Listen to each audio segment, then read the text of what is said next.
Hello বন্ধুরা, সবাই কেমন আছো? আবারও আজকে তোমাদের জন্য একটি নতুন ভিডিও নিয়ে আসলাম। তাহলে চলো বেশি দেরি না করে ভিডিওটা শুরু করা যাক। আজকে আমরা এই ভিডিওতে দেখব 2017 সালে গেমটা কেমন ছিল আর গেমটা খেলতে কেমন মজা পাওয়া যেত। আর এখনও গেমটা খেলা যায়। আপনারা যদি কেউ খেলতে চান তাহলে ভিডিওটা পুরো দেখেন, খেলতে পারবেন ইনশাআল্লাহ।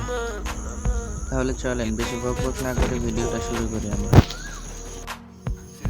এটার জন্য সর্বপ্রথম আপনাকে যা করতে হবে, ফ্রি ফায়ার গেমটা যে আছে ওইটাকে আনইনস্টল করে দিতে হবে। আনইনস্টল করে দেওয়ার পর প্লে স্টোর যে অ্যাপসটা আছে আমাদের ফোনের প্লে স্টোর সেটার ভিতরে প্রবেশ করতে হবে।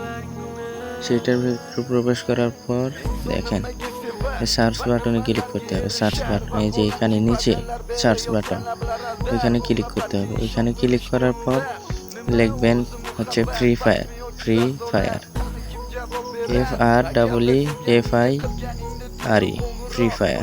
ফ্রি ফায়ার লেখার পর এই যে এরকম একটা ইন্টারফেস আসবে। তারপরে আপনারা কি করবেন, ফ্রি ফায়ার ওইখানে চাপ দিবেন। চাপ দেওয়ার পর দেখবেন এই যে নিচে ইনস্টলের বাম সাইডে লেখা আছে ট্রাই নাও, ওই জায়গায় চাপ দিবেন আপনারা। ওই জায়গায় চাপ দেওয়ার পর দেখবেন এই থামেন আপনাদের দেখাতে, এই যে এই জায়গায় চাপ দিবেন। এই জায়গায় চাপ দেওয়ার পর দেখবেন আমাদের সেই 2017 সালের ওল্ড ফ্রি ফায়ার গেমে ঢুকিয়ে নিয়ে যাবে। তারপর গেম খেলতে পারবেন। দেখেন আমি কেমন ছিল 2017 সালে গেমটি। এই যে ঘরে ঢুকি, থামেন, ঢুক বাইরে বয়, কিন্তু টেনে টেনে খেলতে হয়। 2017 সালে কিন্তু গেমটা টেনে টেনে খেলা লাগছে। এটা কি M4A1 গান পাইছি হাতে, দেখেন M4A1 গান কেমনে খেলি। সামনে এনিমি, এই যে এনিমি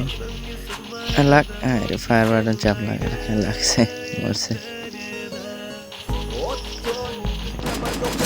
ভিডিও একটু কেটে দিলাম, না হলে অনেক বড় হয়ে যাবে ভিডিও, তাই জন্য কেটে দিলাম। এই যে শেষে নেমে এটা মারলে বুঝা যাবে। এই যে এরকম ইন্টারফেস আসলে বুঝা হওয়ার পর তারপরে এই জায়গায় দেখবেন ট্রাই এগেইন, ওই জায়গায় চাপ দিলে আবার আপনি খেলতে পারবেন। আর যদি চাপ না দেন তাহলে সাইডে চাপ দিয়ে বাইরে হয়ে যেতে পারবেন।